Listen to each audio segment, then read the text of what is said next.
Юу гэдэг нь чамаас болоод байнгын телевиз, радио сонин хэвлэлээр ийм ав гэж болоод чамайг хөөргөж байгаа зээл ах болчдөг. Тэгээ чи зээлийнхаа төлөө яах вэ?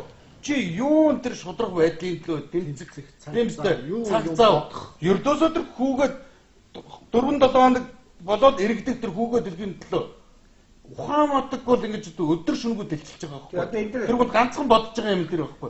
Нэгдүгээр тийм бол хоёрдугаар өдөр болгон чамайг ирээд орой нэг ажилласаа ирээд ингэж суухт чинь хүн ямар ч юм уншиж эргцүүлж бодох тийм зав өгөхгүй.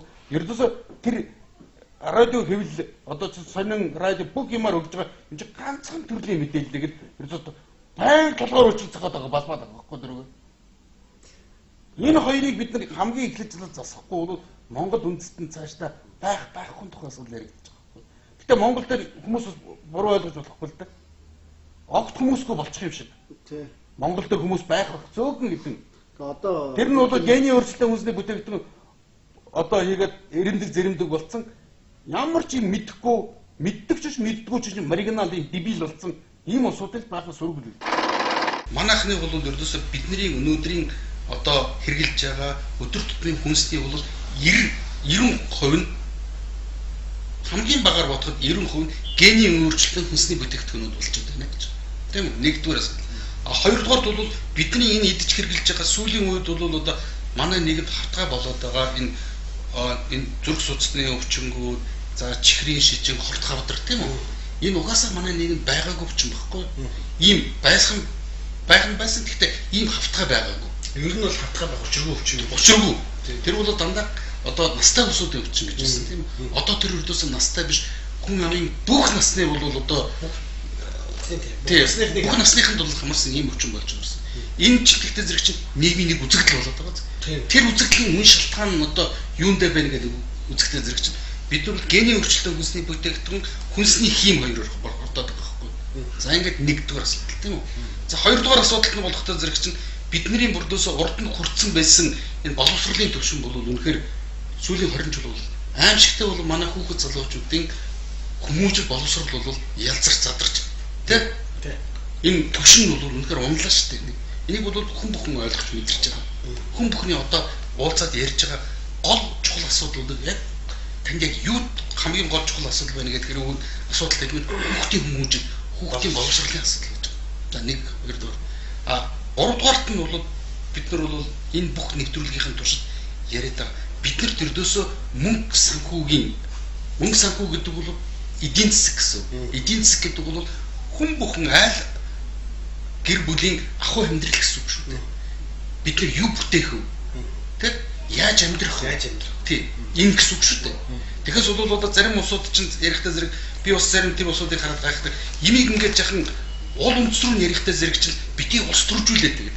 Гэхдээ тэрийг ярихгүй яах юм? Тэр чинь хамгийн гол нь бидний амьдрал яах ёстой байгаа гол дүрм журм гол зарчмуудыг бид нар яриад шүү дээ. Тэр чинь өөр улс төр.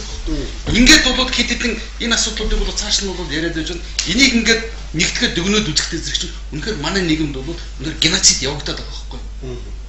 Одоо хамгийн сүүлд авсан бол бас нэг ноцтой мэдээлэл болохоор Улаанбаатар хотод бол энэ утаанаас болоод Улаанбаатар хотын хүн амын дундаж насал 54 болсон юм шиг. Тох 60 нас 54 гэдээсэн. 54 болсон юм.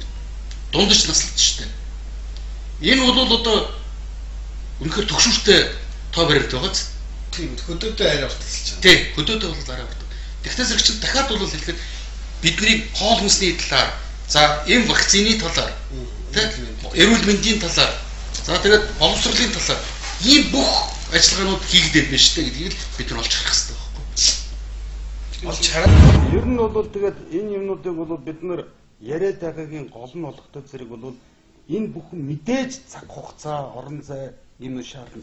Өглөختийг бидний хамгийн эхлээд энийг бид нар өөрснөө ойлгож ухаарах сэрэг цаг болчихжээ. Тэгээ мэдчихэд ахаад тэгээд бид нар бол одоо чинь өнөөдөр миний бол бодож байгаа юм болохоор өнөөдөр бид нар одоо чинь мөнгө санхүүгийн асуудлыг бол одоо мэдээж нэгдүгээр зэрэгт ярих хэрэгтэй. Гэвч тэрнээс наан бид нар ярих хэрэгтэй юм бол хүн амынхаа боловсрол, эрүүл мэндийг тэднэрээр гар дүрүүлдэг болох хэрэгтэй байхгүй да.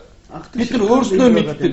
Одоо манай хүүхэд залуучуудын хүмүүжил боловсролыг үнэхээр тэд нар аимшигтай зэрэмдэглэлээ шүү дээ энэ 20 жил. Тэд нар бол одоо үндсэндээ бол бидний яриад сууж байгаа юмнуудыг ихэнхийг нь ойлгох чадваргүй болгож штэ одоо бол ер нь тэгээд бид нар одоо зөвхөн яагаад гişүүд хийх байгаа яагаад ингэж байгаа юм л угаасаа тэд нар ойлгохгүй тэд хамгийн муу банкир ойлгохгүй тэд нар угаасаа зааж өгөөгүй юм чиндээ нөгөө бид түрүү ярьсан штэ Харвардын сургуульд бол одоо өнөөдөр экономиксаа сурж байгаа эдийн засгийн боловсрол эзэмших гэж байгаа 700 оюутан бол хичээл хийж штэ та нарын заагаад байгаа энэ economics гэдэг энэ орчин үеийн одоо монетарист бол эдийн засаг мөнгөний олж хотлоо юм байна.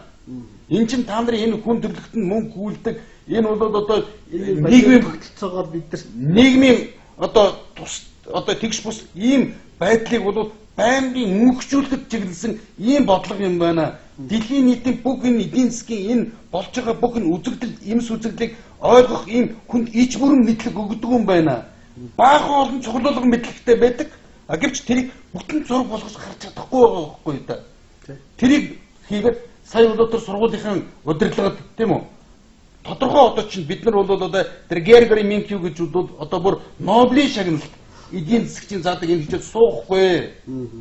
Энэ чинь шинжлэх ухаан биш ээ. Энэ чинь шашаан гэдэг тийм үстэй. Бидний суухгүй. Энийг бол одоо манайх ойлгох хэрэгтэй шүү дээ. Манай хүүхдүүд нэгдүгээр сургуульд явсан чинь юу болоод байна? Манай хүүхд сантад явсан чинь яагаад байна? Манай хүүхд Америкийн скул, тий? Интернэшнл скулд явсан чинь юу болоод байна? 5 настай хүүхдийн минь ингээд энэ өвлийн хүүтэнд өвчин тусгаад тий? Явуулж байгааг нь цаана ер нь миний хүү юу сураад байна? Миний охин юу сураад байна? Тэгэхээр бид нэг бас нэг юм ажиглахаар эцэг эхчүүд нөгөө энэ их хүчтэй колоничдын тогтолцоо орж ирээд бүгдийн нөгөө ингээд нөгөө өнгө талхны төлөө явуулчихгууд аюулгүй олон гэр бүлээр юу ажиглагддаг гэхээр өөрөө 300 мянган төгрөгийн цалинтай мөртлөө хүүхдээ сард 300 мянган төгрөг төлөө сургаж байгаа өрөнд баригдсан монголчууд дүүрэн болчиход байгаа. Тэр бүхний цаана хөөрхий тэр эцэг эхчүүдийн сэтгэл нь юу вэ гэхээр миний хүүхд бусдаас хоцорч хөдөө. Энэ дэлхийн стандартын амьдрал юмнаас хоцроод миний хүүхд ингээд өнгөрч хөдөө гэсэн хөөрхий арга ядсан бачимдал бүр өөр гарц байхгүй учраас тэгээд байгаа болохоос чадраа тэмцээд байгаа болохоос биш. Яг үнэндээ одоо бидний яриад байгаагаар боловсролыг хамгийн сайн өгөх хүн чинь тий эцэгчин юм шүү. Их та өөрөө юм шүү. Яг үнэ. Хөгжлийг хамгийн сайн өгөх хүн чинь эцэг та өөрөө юм шүү. Түүний дараа одоогийн та нарын боловсрол гэж ойлгоод байгаа. Харин колониччгээд энийг л та нар сурахгүй бол хэн ч биш шүү гэж ингэж хүн сүрэг болгох гэдэг юм чинь бол явж өрөвдмөр хоолоо олж идэх хүн сүргийн аргачлал шүү гэдгийг л ойлгох хэрэгтэй байхгүй юу? Яг юм чинь дэлхийн боолын зах зээл болж шүү. Тэгээ дэлхийн боолын зах зээлийн стандартаар дамжаад хэв дээшээ гарсан ийм шалгуур тавьчих шүү дээ. Тийм. За тэр үйлчлэгүүнээ түрүүж ирснийг ийм амьдралаар амьдруулна гэхээр 7 тэр ганцхан монголчууд биш 7 тэргүүгээр хүч авах гэдэг боловсролын тогтолцоо. Бүх хүүхдэл боловсрол олж байгаа юм тийм. Хойдрал хөөж байгаа байхгүй. Өнөөгийн хүмүүс ямар хүмүүс байна вэ гэсэн. Ялангуяа энэ баг буруу орных чиглэл Монгол яг Монкор туул шиг байна гэж. Боолуудыг нөгөө олзлоод үсийг нусж хагаад нөгөө дөнгөж алсан хоньны арсаар ороочих нөгөө үсэн дотгошоо ургаад тэрийг ингээд битүү хэрэлцгээд тэр чинь юу тэр хүнчээс өөрийн мэдлгүй ердөл тийм мал болдго юм байл нь шүү дээ тий. Дуулууртай мал гэж. Одоо дэлхийн нийтийг яг л тийм байдлаар барьчих шиг байна. Тэгээд одоогийн манай улсуудын бас ингээд халаглаад байгаа юм болохтой зэрэг зүгээр энэ номтойгоо ингээд холбогдуулаад ярихад бол халаглаад байгаа юм болохоор хүүхдийн хүмүүж сургалт бол үнэхээр одоо эвдэрч байна те сургалтын бол төвшин унж энэ бол одоо юу гэдэг тохиолдлын хэрэг шүү дээ. Монголчууд муу болоод ийм болоод энэ бол дэлхийд дахинд хавтгаа явж байгаа процесс таахгүй. Энэ бол зориудын угаасаа энэ хүмүүс ер нь бол бас нэг юм өгөөдөг шүү дээ. Ер нь одоогийн энэ бол ардчил нэртэй чөлөө зах зээлийн энэ систем хамгийн хэрэгцээтэй капитал юу вэ? Хамгийн хэрэгцээтэй капитал энэ бол жаахан тэнэгдүү молгодох улсууд байхгүй юу? Яг энэ улсууд дээр л тогтож идэх энэ систем бол угаасаа. Энийг бол том одоо судлаад эрдэмтдүүд бол энэ яг энэ үгээр нь л хэлсэн байгаа шүү дээ. Нэг сонин юм хэлэхэд бол саяхан 4 сарын 3-ны өдөр бол олон улсын валютын сангийн захирал Францын эдийн засгч Доминик Строскан гэж бол захирал нэгдэг шүү дээ. Тэр хүн бол Дэлхийн банктай нийлж хийдэг одоо Вашингтон сайхан хийсэн жил бүрийн уулзалтын хуралдааны бол эхлэлээр бол бүр том шууган тарсан мэдээлэл хэлээ л дээ. Тэр хүний бол мэдээллийг ерөнхийд нь товчхон утга санааг нь хэлдэг юм бол ер нь 2008 оны энэ том дэлхийн санхүү эдийн засгийн хямралаас өмнө бол бид нар эдийн засгийг бид нар ойлгодог. Бид нар эдийн засгийг бол өдөртөө залж чадна гэж бодож ирсэн байна. Одоо бол тийм байхгүй юм байна нөхдөд. Одоо либерал эдийн засаг гэж юм байдгүй юм байна. Одоо бол энийг хэрв хурдан даруйхан засахгүй бол дэлхийн болвол дэлхийд дахин тэр чигээр манай энэ бөмбөрцгийн бүх улсууд бол эдийн засаг нийгэм улс төрийн болвол маш гүн гүнзгий одоо хямралын хэрмэг дээр зогсож байна. Энийг болио гэсэн.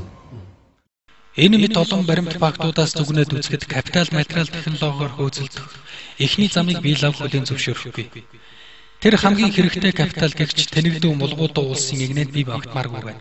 Бас солиотой өдөртөгч ар өдөрдүүлж мөхөл гэдэг аюултай тулгуурмааргүй байна. Өрөнд хатгагдан ажиллаж олигархийн хүүхэд Манкурд гэдэг цолоор үр хүүхдээ цоллуулмааргүй байна. Хэрвээ бид энэ замаар хүний зэрэгтэй болж Америкийн нэгдсэн улсыг гүйцэтгэхэд эдийн засгийн алуурчдаар эзэрхлэн тэлсэн гэдэг түүхэн шившиг үр хоочд мөн үлдэнэ. Корпоратократууд бол бас л хүмүүс. Том корпорац эзэмшдэг хадагтан үед үнэндээ тэд нууцч биш дадлах шаардлага байхгүй. Томор харвал тэд хууль бусаарч ажилдаггүй. Гэхдээ тэд чухам Америкийн нэгдсэн улсын засгийн газрыг санхүүгийн байгууллагуудаар дамжуулан хянаж бусад орны засгийн газруудыг удирддаг. Тэд олон нийтийн мэдээллийн хэрэгслийг шууд реклам сурталчилгааны зардлаар нь дамжуулан хяндаг. Тэдний үйл ажиллагааны үзэл санаа бол хамгийн их ашиг олох явдал юм. Чухам ийм үзэл санааны дор Америкийн нэгдсэн улсын хүн амын 5% нь нууц баялагын 25% хэрэгэлдэг тогтворгүй байдлыг бий болгосон л доо. Ийм байхад дэлхийд даяар олон мянган хүүхэд өлсгөлөнд нэрвэгдэж өдөрт 35 мянган хүүхэд нас барж байна. Ийм байдал өнөөгийн дэлхийн хямралыг дагуулсан. Та энэ тогтолцооны хэсэг байсан. Яаж ажилдгийг тайлбарлаач.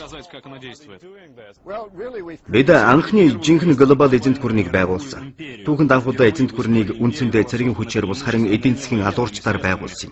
Бид гуравдагч ертөнцийн орнуудаас манай корпорациудад хэрэгтэй байгалийн баялаг тухайлбал газрын тосыг олж тэдэнд дэлхийн банк болон түнш байгууллагуудаас асар их зээл олгуулна. Тэгэхдээ мөнгө нь манай корпорациудаар дамжих бөгөөд технопарк, зам, эрчим хүчний байгууламжуудад зарцуулагддаг.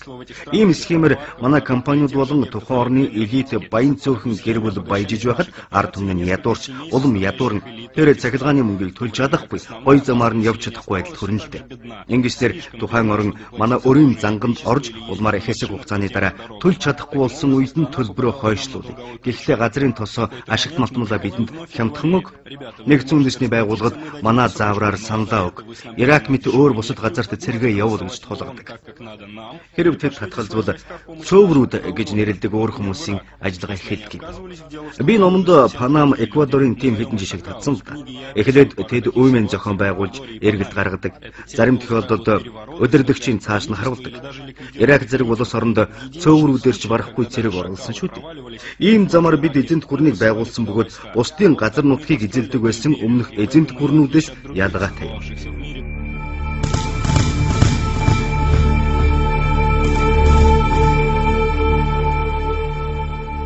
Ичгнүүрэн умартаад энэ шившгийг үл тоож Америкийн нэгдсэн улстай өрсөлдөж ихэд дэлхийн ээж бидний үүдийг даах.